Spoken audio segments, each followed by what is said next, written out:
Hello बच्चों, आज एक बार फिर हम चलेंगे Biot-Savart law, second question, unit 4। ये भी वीवीआई क्वेश्चन है। बायोट-सावर्ट नियम क्या है? किसी धारावाही वृत्ताकार कुंडली के अक्ष पर चुंबकीय क्षेत्र का व्यंजक प्राप्त करें। कल हमने पहला क्वेश्चन पढ़ा था, चुंबकीय मतलब वृत्ताकार कुंडली के केंद्र पर चुंबकीय क्षेत्र। आज पढ़ेंगे उसके अक्ष पर, लेकिन उससे पहले बायोट-सावर्ट नियम क्या है। तो बायोट-सावर्ट नियम है कि यह नियम किसी अल्प लंबाई, किसी धारावाही चालक तार, जैसे कि XY एक धारावाही चालक तार है, इससे धारा प्रवाहित हो रही है I, और इसका अल्प लंबाई AB बराबर DL दिया गया है। इसके कारण R दूरी पर अल्प चुंबकीय क्षेत्र है DB। तो इस DB का कैलकुलेशन हम बायोट-सावर्ट लॉ से करते हैं। कैसे करते हैं? तो यहाँ चार रिलेशन हैं। DB directly proportional I, directly proportional DL, directly proportional sine theta, inversely proportional R²। चारों को कंबाइन किया, ideal sine theta by R²। ये हटेगा बराबर, और K कांस्टेंट आएगा, ideal sine theta by R²। ऐसा सिस्टम में K बराबर होता है μ0/4π। वैल्यू को रख दिया, ये आ गया आपका Biot Savart law. DB = μ0/4π I D L sine theta by R²। कल भी आप ये देख चुके थे। नाउ किसी धारावाही वृत्ताकार कुंडली के अक्ष पर चुंबकीय क्षेत्र। चलते हैं, डायग्राम बनाते हैं।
अब आते हैं, ये एक वृत्ताकार कुंडली, धारा प्रवाहित हो रहा है I। इसके अक्ष पर P एक पॉइंट है, O से P का दूरी x। हमने दो पॉइंट A और B दोनों जगह स्मॉल लेंथ लिया है DL यहाँ भी, DL यहाँ, और इस दोनों के कारण मैग्नेटिक फील्ड हो गया, एक के कारण DB, दूसरे के कारण DB'। दोनों ही पॉइंट A और B पॉइंट P पर एंगल बनाएंगे phi, equal angle, because both are at the same distance. ठीक है।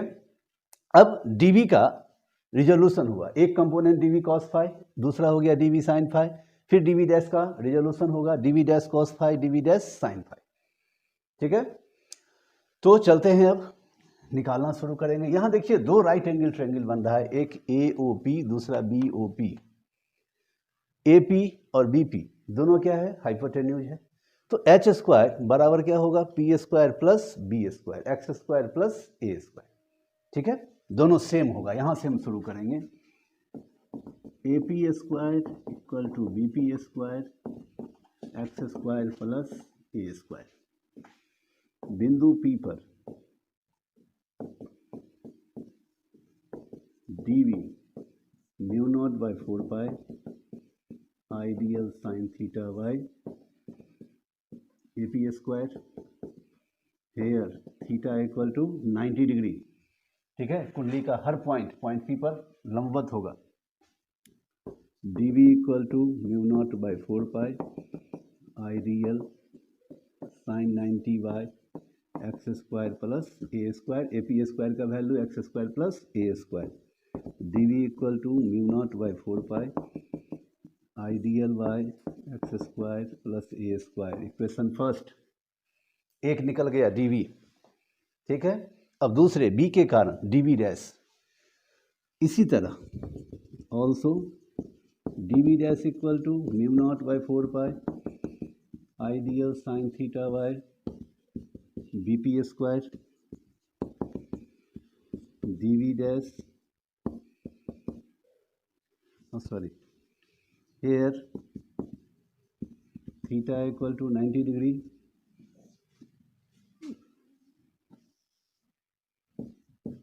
dv dash mu naught by 4 pi ideal sine 90 degree by x square plus a square dv dash mu naught by 4 pi ideal by x square plus A square. Equation second, ठीक है। First जितना है उतना ही second, दोनों से समीकरण first तथा second से d we equal to d v dash, जितना मान डी वी का उतना ही मान डी वी डैश का। अब डी वी के दो अवयव, dv के अवयव कौन कौन, dv cos phi, dv sin phi, dv dash के अवयव dv dash cos phi, dv dash sin phi, ठीक है। अब dv के दो अवयव dv cos phi, dv sin phi, dv dash के दो अवयव dv cos phi, dv sin phi.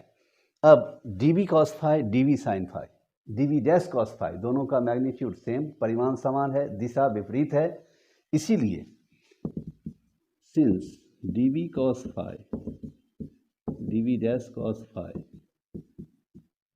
लेकिन दिशा विपरीत है, अतः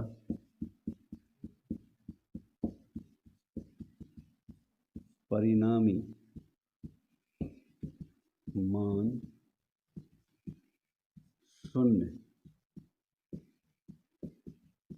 होगा, अतः परिणामी मान क्या हो जाएगा, शून्य हो जाएगा, ठीक है।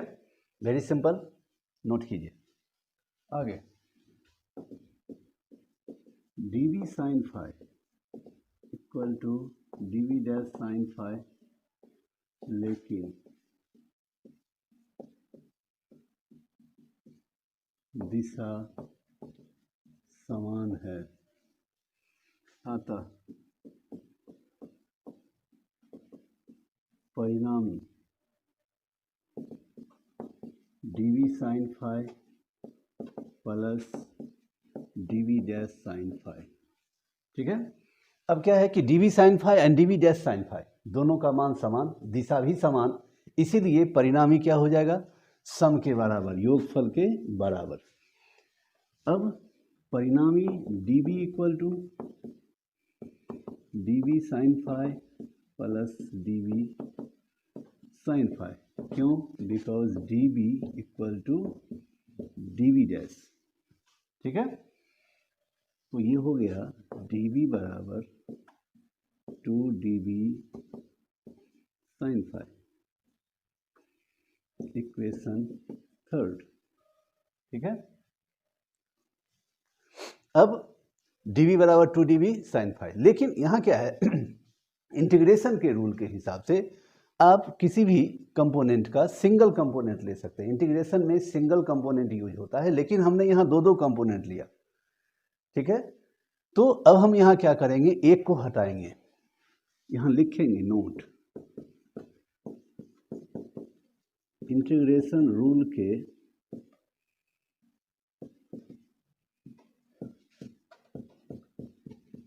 अनुसार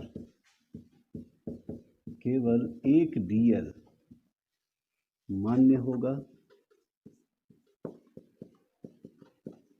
अतः dv बराबर हो गया dv sin फाई, इक्वेशन 4, अब इस इक्वेशन में dv तो निकल चुका है, अब बचा कौन, साइन फाई। किसी भी ट्रायंगल से, त्रिभुज AOP से साइन फाई, AOP से sine phi P by H यानी OA by AP, A by root under x square plus A square. ठीक है, साइन फाई बराबर OA बट्टे AP, A by root under x square plus A square. इस value को equation 4 में रखिए।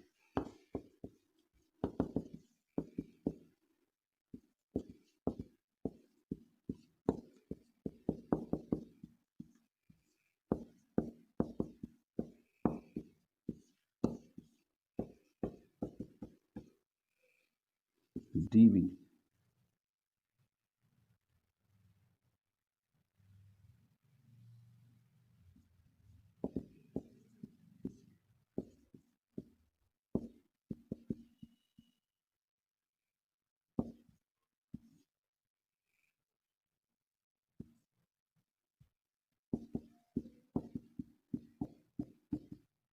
Three by two, ये निकल गया dv किसके लिए, dl के लिए। अब संपूर्ण कॉइल के लिए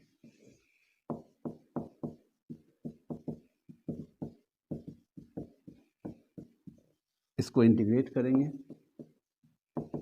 समीकरण 4 को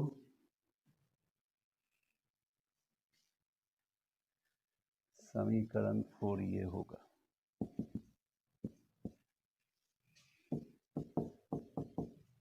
दोनों ओर इंटीग्रेट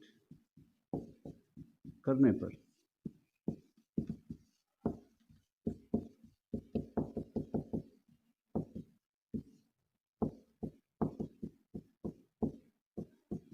थ्री बाई टू। अब इस पूरे में लिमिट क्या होगा, 0 2 पाई a, क्योंकि लिमिट dl का होगा लंबाई का, तो इस पूरे कॉइल का लंबाई कितना, सरकमफेरेंस यानी 2 पाई a। ठीक है, lower limit 0, upper limit 2 pi a, तो b equal to mu naught by 4 pi I a by x square plus A square 3 by 2 dl 0 2 pi a। ठीक है, समझ लिए, नोट कीजिए। Mu naught by 4 pi I a by x square plus A square 3 by 2 dl का integration l हो जाएगा 2 पाई a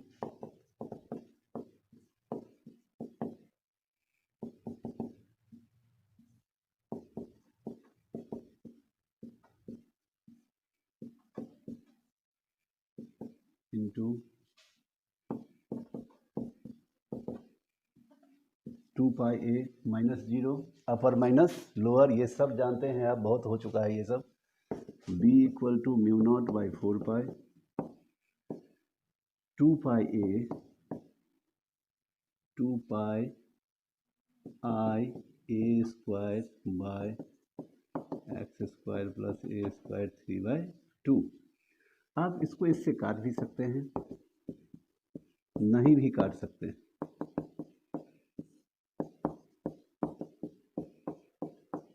3 by 2 ये हो गया b। For n turns b बराबर म्यू नॉट बाई 2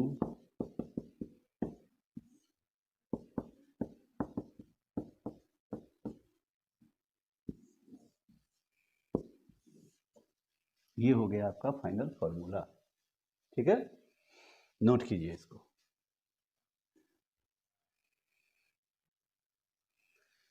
तो ये यूनिट 4 का दूसरा question, most VVI question, Biot-Savart law का पहला कल हुआ था, आज ये दूसरा है। इस दोनों में से कोई ना कोई क्वेश्चन पूछता है। ठीक है, इसको नोट करें, इसमें कोई दिक्कत हो तो कमेंट बॉक्स में ज़रूर लिखिएगा, इसको दूर किया जाएगा। ठीक है, थैंक यू।